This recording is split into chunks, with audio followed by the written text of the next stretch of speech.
Spring has sprung, but for many farmers across the country, it's too little too late. There's been so much rain in recent months that many of their fields, like this one, are simply not productive.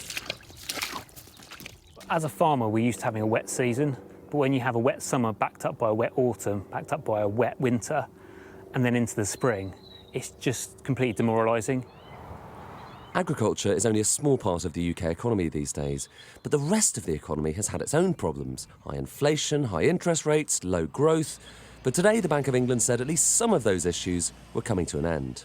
Frankly, I have to say, this time last year, if we imagined, if we could have foreseen that we're going to be where we are today, we would have been really, pretty pleased, I suspect. OK, so you're quite pleased with where things are. Let's face it, the outlook this time last year... Does it feel like a kind of semi-mission accomplished moment here? Well, look, we're central bankers, we're cautious people. We never we don't think it quite in those terms, but I think we're well on the way now towards where I hope we'll be.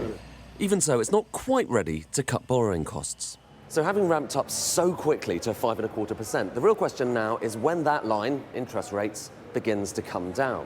Because the longer it stays high, the more pain there is shared across the economy. And for many politicians, particularly government politicians, who want to hinge the next election on the state of the economy, it can't come down soon enough. I think the path is, based on where we are today, and the world not changing, the path is downwards. OK.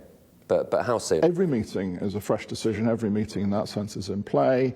I was very clear this morning. I said, look, it's not a fait accompli and it's not ruled out for the next meeting, which is in June, and the same would be true of August as well. So it's possible in June, possible in August as well. Yeah.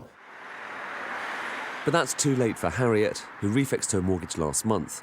Her monthly payments went up £500. These are the real-world consequences of higher interest rates being felt far beyond the City of London. The timing is, it didn't land well for us. Should it have been in the autumn, then we may have got a better rate, which would obviously be better. Spring is here, the flowers are out, and the economic news is getting better. But from the high street to the fields that provide our food, there are still scars from the last few years that will take some time to heal. Ed Conway, Sky News.